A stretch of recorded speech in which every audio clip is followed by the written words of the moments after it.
And for a local family, Saturday's anniversary is especially meaningful. KCTV5's Betsy Webster back now. She met them back in '01, just days after the attack, and she sat down with them this year, too, for their perspective on a day they will never forget.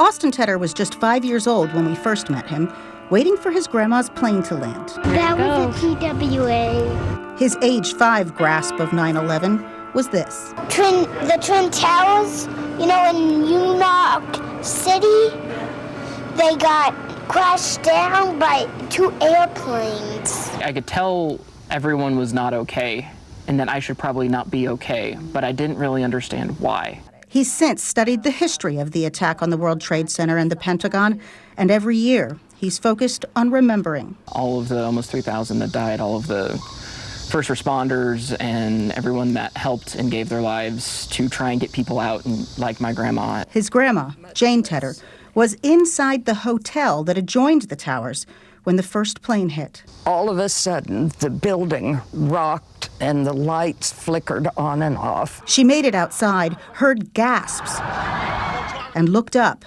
to see people jumping. Their choice was do that or die in the flames. Her daughter-in-law, Austin's mom, Cindy Tedder, had not yet seen the video on TV when she got an alert at work. Saying that we were at war. This is weird. I wasn't expecting to get emotional. Jane, meanwhile, was navigating her way out of the debris cloud, passing a restaurant where they pulled out cases of bottled water, towards a ferry where men were lifting people over a fence, to a senior center acting as a shelter. We had nothing, no ID, no money, no credit cards, nothing.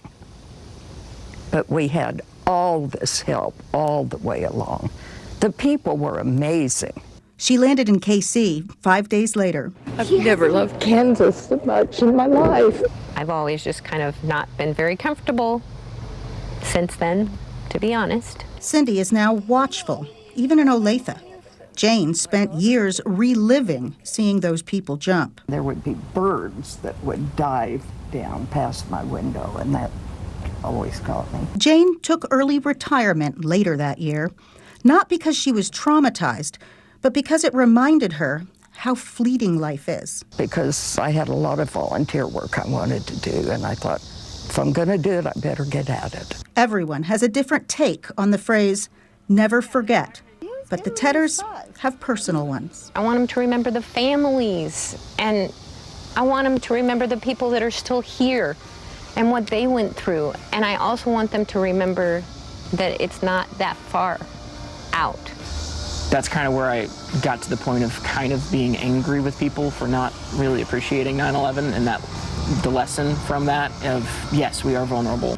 What Jane will never forget is all those people who got her through 5 days as a sort of refugee, with more small acts of kindness than there's time to list. The thing I want people to remember is the goodness in other people. Betsy Webster, KCTV5 News.